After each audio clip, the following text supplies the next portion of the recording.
So, having been in Cape Town for the last week, I thought I'd come to somewhere slightly colder, and that somewhere is Le Diable in Switzerland. It's about, about 2 hours from Geneva. And as you can see, it's just a beautifully wonderful kind of the opposite of Narnia. It feels like it's always Christmas here.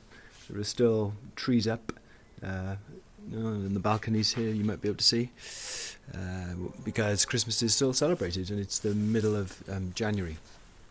I've been here for the last few days taking part in a really fantastic winter school,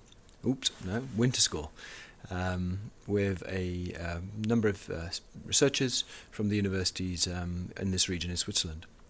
And we've been thinking again about mobile user experience and about perhaps the way in which we might design systems to allow us to be more resourceful.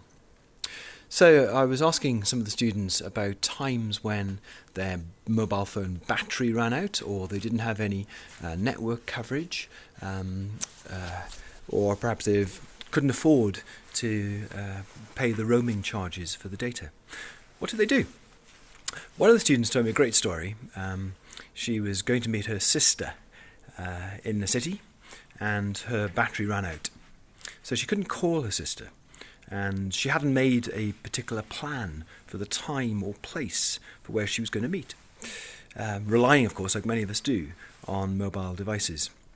So she thought for a while, and then made her way, after thinking about her sister, to the place where she thought her sister might most likely go, her sister's favourite place in that city. So she meandered there, sat in a cafe, and half an hour later, lo and behold, her sister turned up. Would it be great if we had apps that could suggest places that we might want to go? Places where we might bump into experiences or even people that we would enjoy. So instead of having sat-navs that would automatically get us to the most efficient route between A to B, as if our lives were always a case of getting a task done, have a think about how you might design navigation systems to surprise your users, maybe even to shock your users. Thinking about resources and when batteries ran out and when there isn't any mobile phone coverage, I then remembered a time when my mobile phone battery ran out, and I really needed to know roughly where I was and what time it was as well. So for the time, I could have asked a bystander. For the where I was, I could have looked around and tried to find a tourist map, or perhaps gone into a shop. I don't know why I did it, but what I decided to do was to go into a shop and buy a coffee, and then hoping that the receipt would have a name of the place and, of course, the date stamp and time stamp of my purchase. And it did. It told me where I was in the city, and that rang a bell that I was more or less in the right place, and it also told me the time. It told me that I wasn't too late to try and navigate manually to the meeting I needed to be at.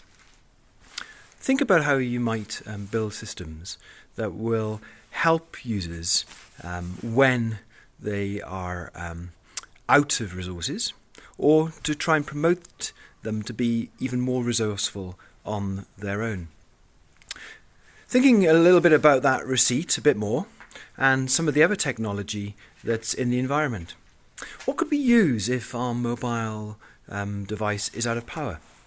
Well, perhaps we could go up to a cash machine, an ATM, and when we put in our card, perhaps the system, if it was integrated with some of our other services, could show us very quickly, as well as providing us with our money, show us our meeting schedules, perhaps show us the number of our top 3 contacts, so we could jot them down if we needed to call somebody, and maybe show us the most likely thing that we were planning on doing.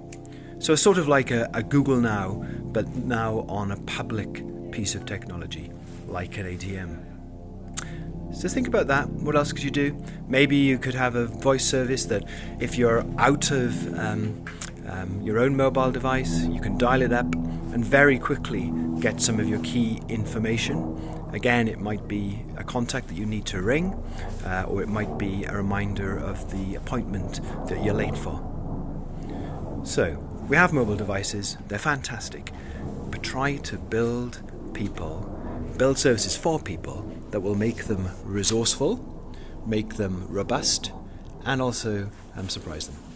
So I'll leave you with another view of this amazing place and the encouragement to go out, keep your heads up, and look at this fantastic world that we live in.